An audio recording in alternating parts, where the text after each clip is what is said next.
बिस्मिल्लाहिर्रहमानिर्रहीम इय्याका नअबुदु व इय्याका नस्तईन।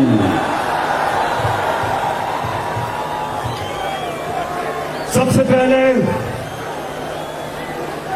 पहले मैं अपनी पिंडी और इस्लामाबाद की टीम को मुबारक देता हूं, खराज तहसीन पेश करता हूं कि आज दो शहरों ने वो जलसा किया इस्लामाबाद की परेड ग्राउंड पे जो इस्लामाबाद और पिंडी की तारीख पे माशाअल्लाह इतना अवाम का समुंदर कभी नहीं देखा। तो मुबारक हो, खराज तहसीन पेश करता हूं आपको।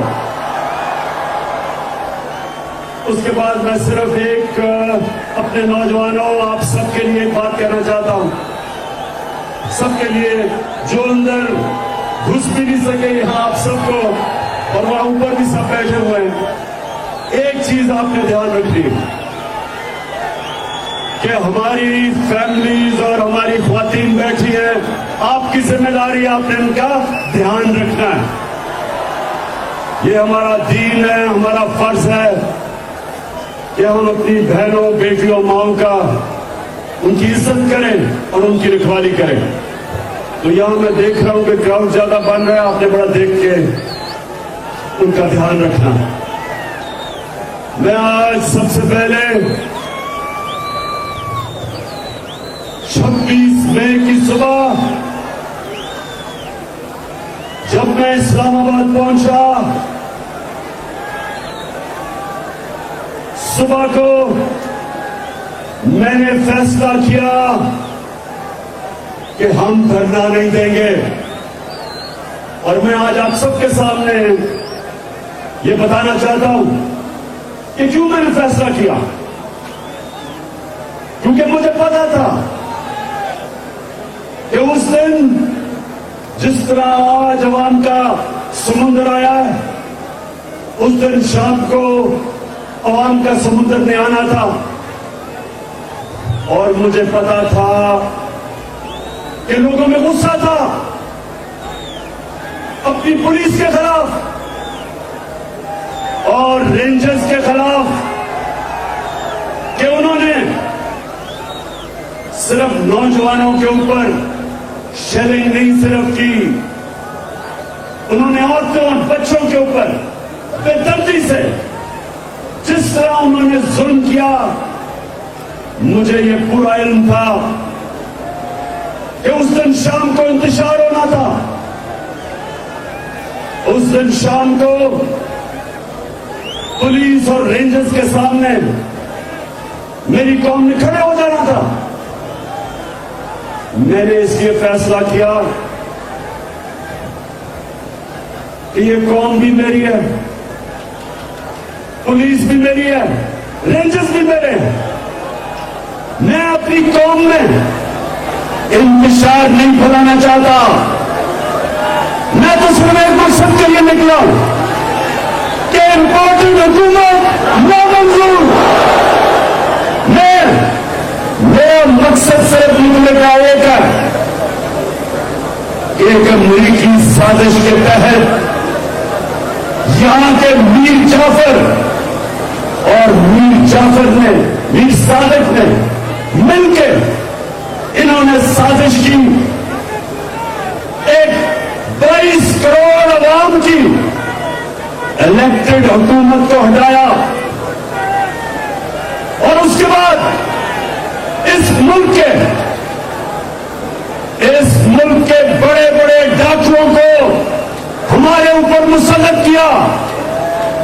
मैं तो सिर्फ एक वजह से निकला था कि मैं पैगाम देना चाहता था सबको, सारे इदारों को, कि कौम किधर खड़ी है, कौम क्या चाहती है और कौम किसी सूरत इन डाकुओं को तस्लीम नहीं करेगी। मैं तो इसलिए निकला था, मैं तो अपने मुल्क के इदारों के खिलाफ जंग लड़ने नहीं निकला। मैं अपने मुल्क का नुकसान कराने नहीं निकला था। तो ये सारे जो इंपोर्टेड हुकूमत, सब कान खोल के सुन लो। मुझे पता तुम्हारी कोशिश क्या है। तुम चाहते हो कि हम अपनी फौज से लड़ पड़े। तुम ये चाहते हो कि हम अपनी फौज और अपनी अदलिया के सामने खड़े हो जाएं। कान खोल के सुन लो इंपोर्टेड हुकूमत वालों, चेरी ब्लॉसम सुन लो,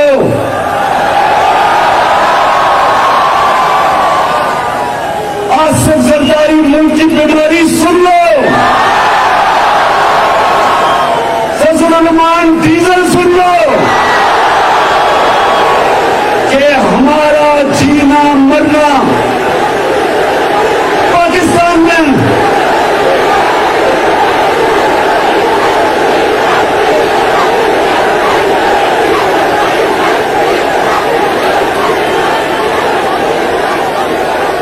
इमरान खान का कोई बाहर महलात, जायदादें, बिजनेस, कारोबार, इमरान खान का कुछ बाहर नहीं है।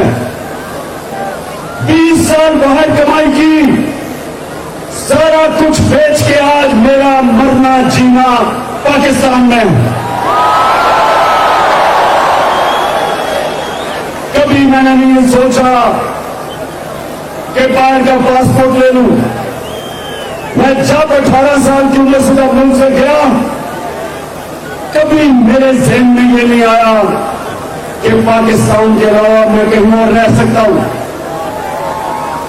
तो मैं ये इंपोर्टेड हुकूमत को पैगाम देना चाहता हूं, क्योंकि तुम लोगों का जीना मरना पाकिस्तान नहीं। नवाज शरीफ जैसे उसका इत्तेफाक शुरू होता है, मुल्क से बाहर भाग जाता है। मुशर्रफ के दौर में दुम दबा के बाहर सऊदी अरबिया चला गया,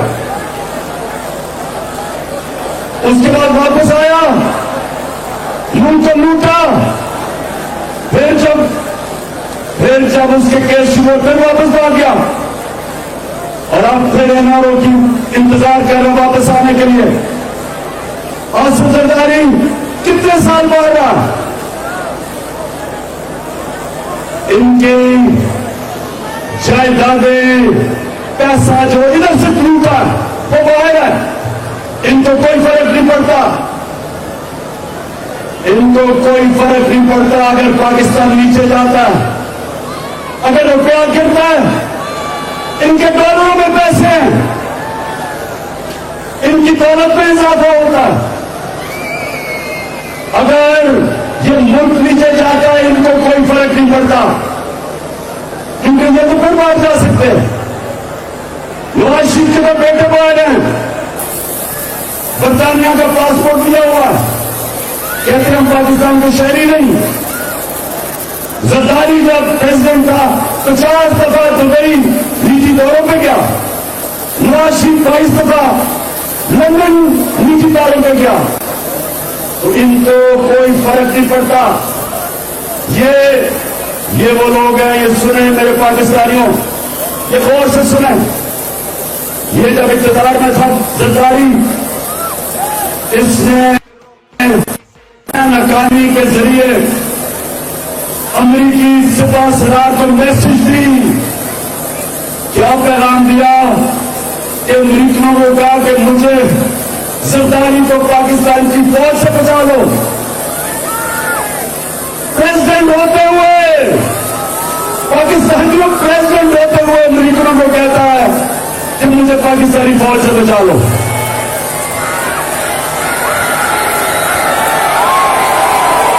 और दूसरी तरफ ये सुना जरा, दूसरी तरफ नवाज शरीफ ने हिंदुस्तान जब वो गया, हिंदुस्तान में उससे कश्मीरी हुर्रियत लीडर्स को नहीं मिला कि नरेंद्र मोदी नाराज ना हो जाए।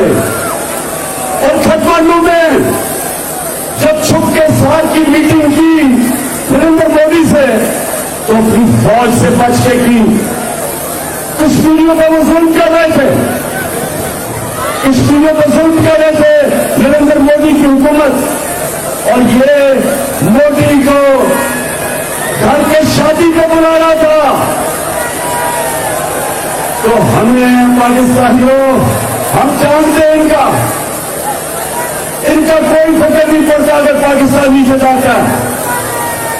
इसलिए जब मैंने फैसला किया कि मैं धरना नहीं दूंगा, वो इसलिए किया कि हमारा जीना मरना पाकिस्तान में, हमारी फौज, हमें जरूरत है एक ताकतवर फौज की, इस मुल्क की जरूरत है। और हमें पुलिस, अगर पुलिस ने जुल्म किया, वो सारी पुलिस ऐसी नहीं है। और इसके ऊपर मैं बाद में बात करूंगा। लेकिन मुझे ये पता था कि अगर मैं उस दिन धरना दे देता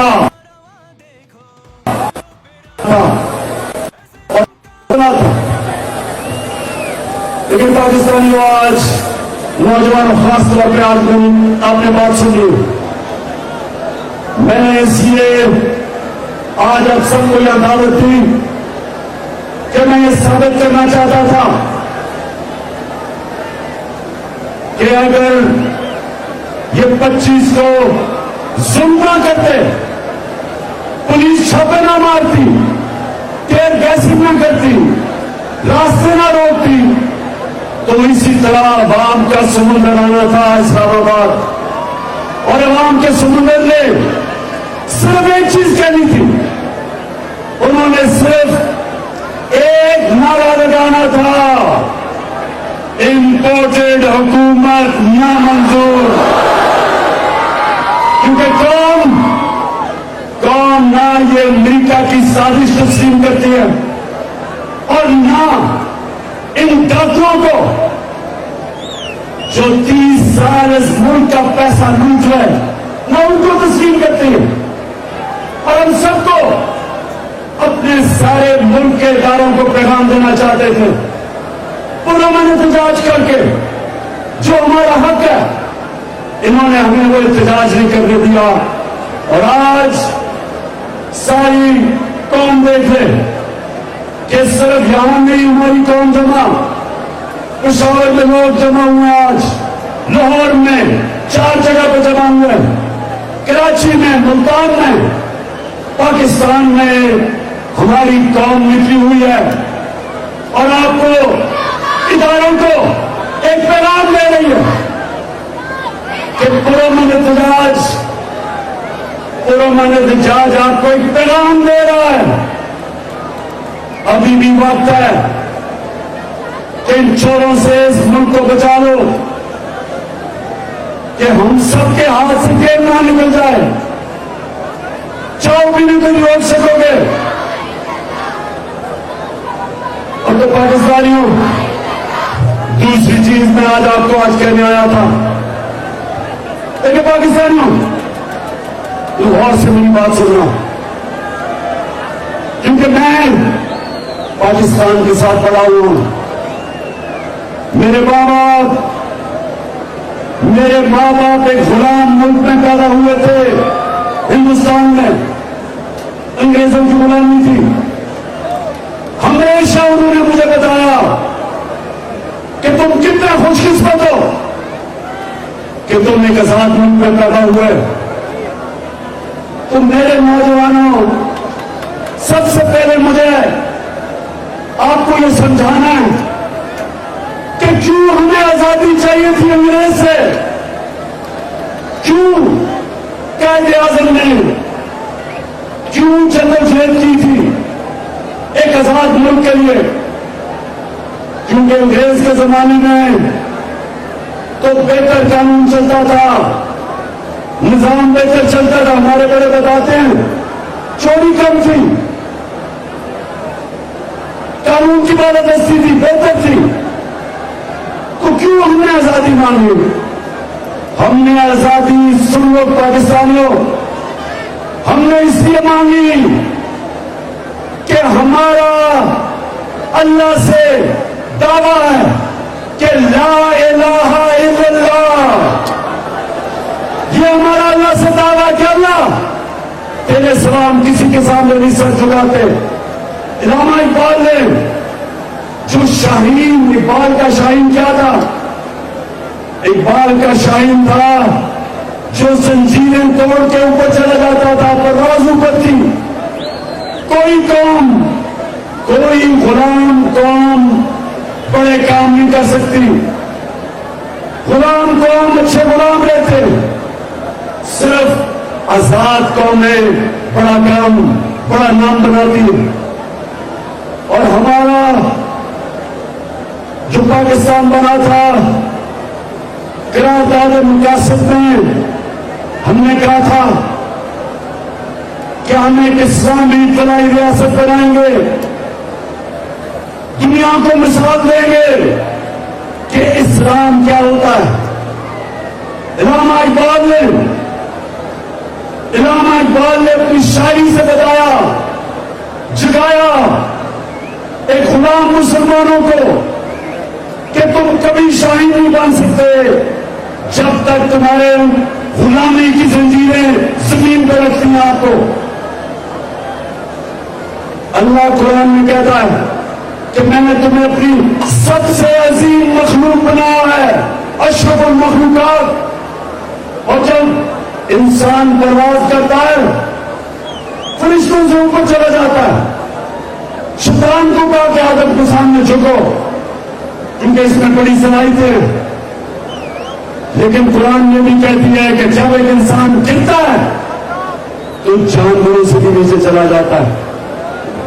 मौलाना रूमी ने जो कहा कि जब अल्लाह ने तुम्हें पढ़ दिए, क्यों चूंटियों की तरह रील रहे हो जमीन पे, तो ला इलाहा इल्लल्लाह जंजीरें तोड़ देता है, इंसान को ऊपर ले जाता है, छोटे इंसान को बड़ा इंसान बना देता है, इंसान में गैरत दे देता है। इंसान में गैरत आ जाती है जब वो कहता है कि अल्लाह तेरे सिवा मैं किसी के सामने नहीं झुकूंगा। तो इसलिए बना था पाकिस्तान। हम अंग्रेज की गुलामी से आजादी चाहते थे, लेकिन कायदे आजम ने कहा कि हम ये नहीं चाहते कि अंग्रेज की गुलामी के बाद हिंदुओं की गुलामी करें, इसलिए पाकिस्तान बना था। लेकिन आज हम ना हिंदुओं की गुलामी कर रहे हैं अंग्रेज की। लेकिन आज अगर हमने अमेरिकियों की गुलामी करनी थी तो फिर आजादी की जंग क्यों लड़ी, क्यों जदोजहद हुई?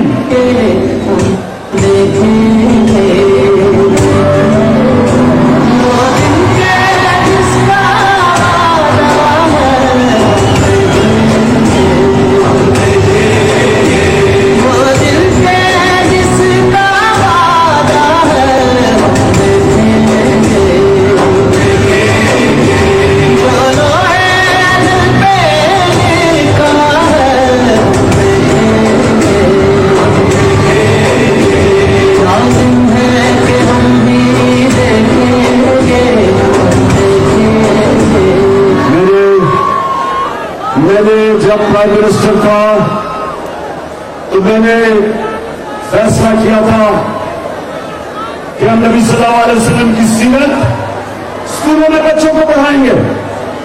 क्यों पढ़ानी थी? इसलिए कि हमारे बच्चों को पता चले कि वो मदीना की रियासत में वो क्या इनकलाब आया था कि दुनिया की तारीख बदल गई। तो पाकिस्तानियों ने सुना बात कि उन्होंने लोगों को आजाद किया था और वो आजाद लोग उन्होंने दुनिया की इमामत की थी। तो हम जो आज पाकिस्तान में हम जो निकले हुए हैं, हम सिर्फ पैगाम ये पहुंचाना चाहते हैं कि ये अमेरिकियों के गुलामों को, इन चोरों को ये कौम कभी तस्लीम नहीं करेगी।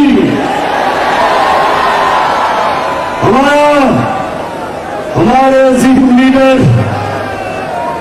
मोहम्मद सल्लल्लाहु अलैहि वसल्लम,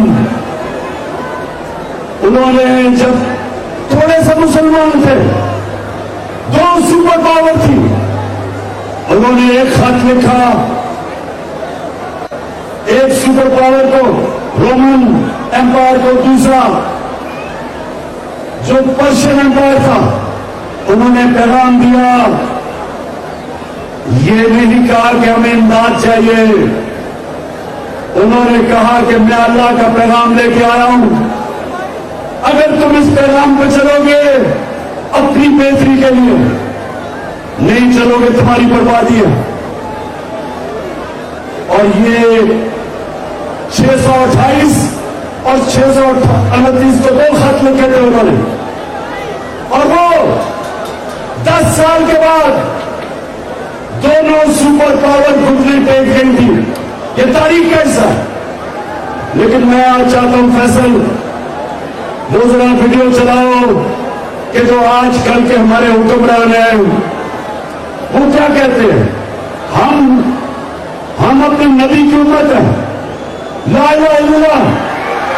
अब ये बात सुने, जब मैं आया हूं तो आप समझो कि शायद मामले आया है, मैं मामले नहीं आया, लेकिन मजबूरी है।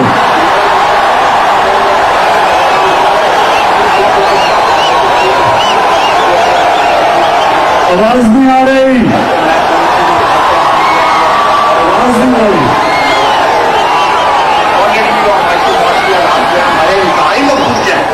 ये सारे वेंटिलेटर जो है ना, ये लगे हुए हैं अमेरिका की मर्जी से लगे हुए हैं। अमेरिका चाहे तो ये सारे के सारे जो अपने जो ड्रिप्स लगी हुई है, जो वेंटिलेटर लगे हैं, सारे के सारे ऑफ हो जाते हैं। पाकिस्तान तो पाकिस्तानी हो गए आपके लीडर, एक कहते हैं कि हम बेकारी हैं, हम बेकारी हैं इसलिए हम अमेरिका की गुलामी कर रहे हैं। दूसरा कहता है कि हमें अमेरिका ने वेंटिलेटर पर लगाया हुआ है इसलिए हम मजबूर है गुलामी करने के लिए। मेरा सवाल इन दोनों को है, इन ग्रुप पॉलिटिशियंस को तो मेरा सवाल है कि वेंटिलेटर पर लगाया किसने? 30 साल तुम 2 खानदान इस मुल्क के ऊपर हुकूमत करते रहे हो, 30 साल। तो 30 साल तुमने हुकूमत की है, तो वेंटिलेटर पर किसने लगाया है?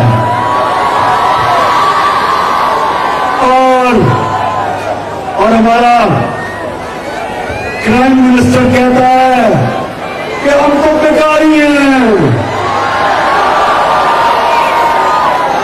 अब मुझे ये बताओ, अब ये जरा पाकिस्तान ये बताओ कि कहां कायद आजम मोहम्मद अली जिन्ना, कहां पाकिस्तान का नारा, कि पाकिस्तान का मतलब क्या,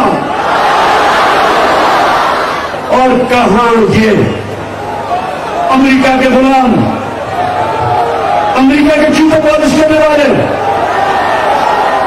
कहते हैं हम अमेरिका के बगैर जिंदा नहीं रह सकते। तो मैं आज अब सबके सामने देखें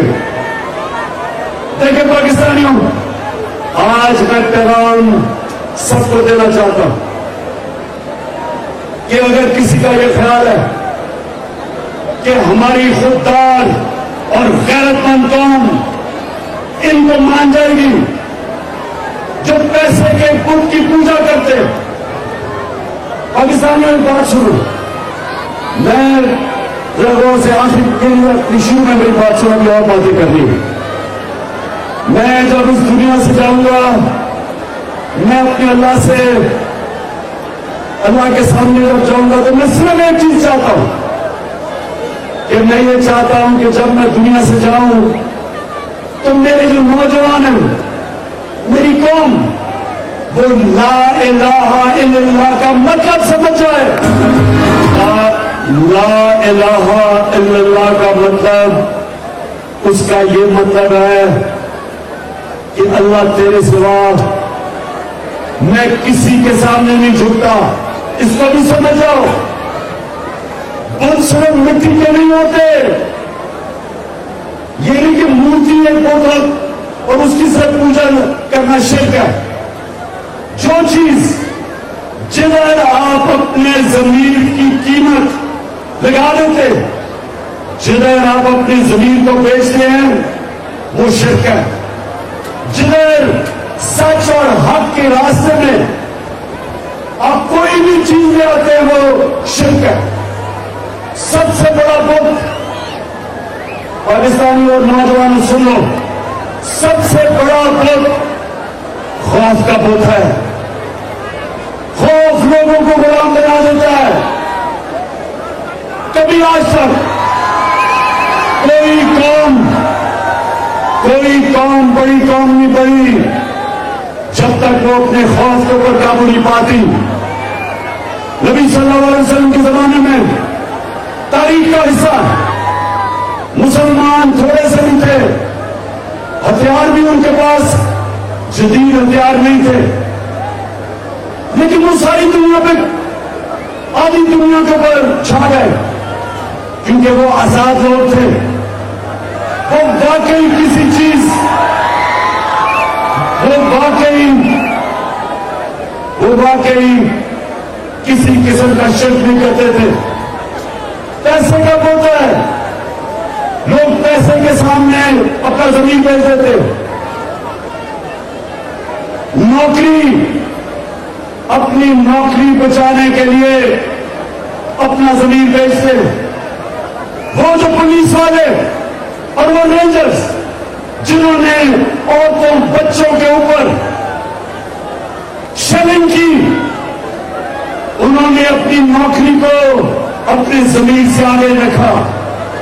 कोई कानून इजाजत नहीं देता कि आप औरतें बच्चों के ऊपर जुल्म करें, कोई कानून इजाजत नहीं देता, लेकिन उनको खौफ था कि मेरी नौकरी ना चली जाए। उनको यह खौफ था कि मेरी नौकरी ना चली जाए। अपनी नौकरी बचाने के लिए वो अपना जमीन का बेचते। नौजवानों, जिस दिन आप ला इलाहा इल्लल्लाह का मतलब समझ गए, आपकी परवाज ऊपर होनी शुरू हो जाएगी।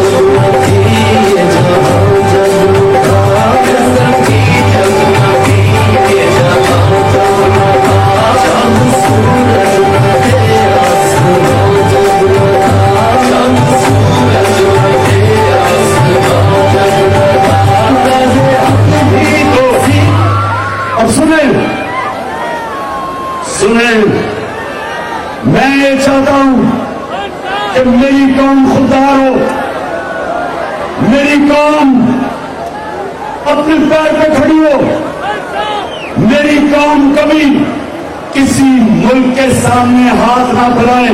और शहबाज शरीफ का फिर से मैं दिखा रहा हूं, पहले मैं दिखा रहा हूं, फिर से दिखा रहा हूं। जब मैं आई हूँ तो आप समझे कि शायद मानने आया है, मानने नहीं आया, लेकिन मजबूरी है। सुने मेरी बात, जब आपका प्राइम मिनिस्टर इस तरह हाथ फैलाता है तो ये सारी कौम को जलील करता है। सारी कौम को, हर एक पासपोर्ट की कहीं दुनिया में इज्जत नहीं है जब एक कौम खुद ही प्राइम मिनिस्टर कहता है हम तो बेकारी हैं।